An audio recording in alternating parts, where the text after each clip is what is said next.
100 দিনের কাজের প্রকল্পের টাকা ৯/৬-এর অভিযোগে মঙ্গলবার বাংলায় ৬টি জায়গায় ম্যারাথন তল্লাশি অভিযান চালালো ইডি। আর অভিযানের ফার্স্ট ল্যাপে ইডি স্ক্যানারে একের পর এক সরকারি অফিসার। মুর্শিদাবাদের বর্তমান ডেপুটি ম্যাজিস্ট্রেট ও ডেপুটি কালেক্টর সঞ্চয়ন পান থেকে শুরু করে বেলডাঙ্গা ১ নম্বর ব্লকের প্রাক্তন বিডিও ঝাড়গ্রামের সংখ্যালঘু দপ্তরের বর্তমান আধিকারিক শুভ্রাংশু মণ্ডল 2013-র 29শে অগস্ট থেকে 2018-র 31শে অগস্ট পর্যন্ত বেলডাঙ্গা ১ নম্বর ব্লকের বিডিও ছিলেন তিনি। এই সময় 100 দিনের কাজের প্রকল্পে বিপুল অর্থ ৯/৬-এর অভিযোগ ওঠে। এমনকি ইডি স্ক্যানারে রয়েছেন খানাকুলের জগৎপুর গ্রাম পঞ্চায়েতের নির্মাণ সহায়ক সন্দীপ সাধুখাও।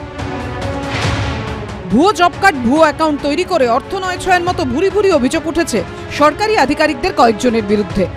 ত্রিসীমানায় কোথাও দুর্নীতি আমার খুঁজে পাওয়া যাবে না, সুতরাং এ ব্যাপারে আমি অত্যন্ত কনফিডেন্ট এবং তারা এখান থেকে কোনো কিছুই সিজ করে।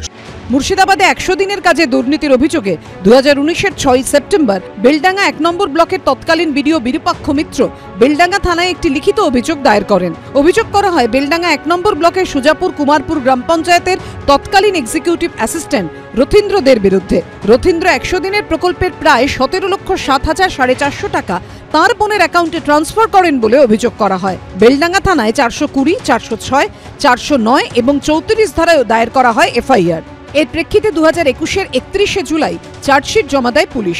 তাতে নাম ছিল রথীন্দ্র দে, তাঁর বোন ইতি চট্টোপাধ্যায় এবং ওই পঞ্চায়েতের তৎকালীন ভিএলই ওয়াকিশুর রহমানের। 2022 সালে সেপ্টেম্বর মাসে এই বিষয়ে তদন্তের জন্য সিআইডির আর্থিক অপরাধ দমন শাখাকে নির্দেশ দেয় কলকাতা হাইকোর্ট। পুলিশের পেশ করা চার্জশিট নিয়েও অসন্তোষ প্রকাশ করে আদালত। এবছর 8ই মার্চের মধ্যে জেলা আদালতে রিপোর্ট জমা দিতে নির্দেশও দেওয়া হয় সিআইডিকে।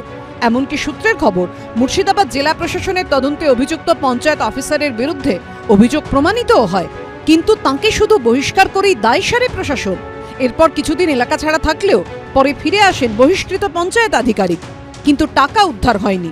এদিন তাঁর বাড়িতে 100 দিনের কাজে ব্যাপক দুর্নীতি হয়েছে বলে অভিযোগ করছেন এই সুজাপুর কুমারপুর গ্রাম পঞ্চায়েত এলাকার বাসিন্দারাই।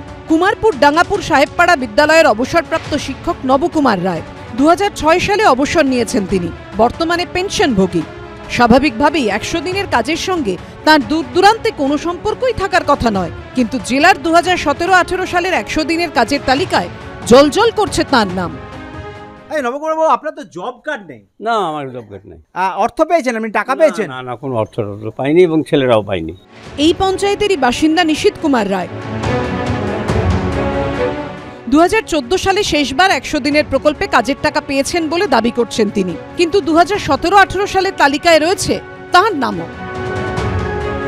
14 পর আর কিছু টাকা পয়সা পাইনি। সরকারি নথিতে দেখা যাচ্ছে আপনার নামে গাছ লাগানোর, আপনার জমিতে গাছ লাগানোর টাকা বরাদ্দ হয়েছে, সেই বরাদ্দ টাকা তুলে নেওয়া হয়েছে। আপনি কিছুই জানেন না? না, আমি কিছু জানি না। তাহলে কোথায় গেল 100 দিনের কাজের জন্য বরাদ্দ হওয়া টাকা? আপাতত এই প্রশ্নেরই উত্তর খোঁজার চেষ্টা করছে ইডি। ব্রতদীপ ভট্টাচার্য, আবির দত্ত ও রাজীব চৌধুরীর রিপোর্ট, এবিপি আনন্দ।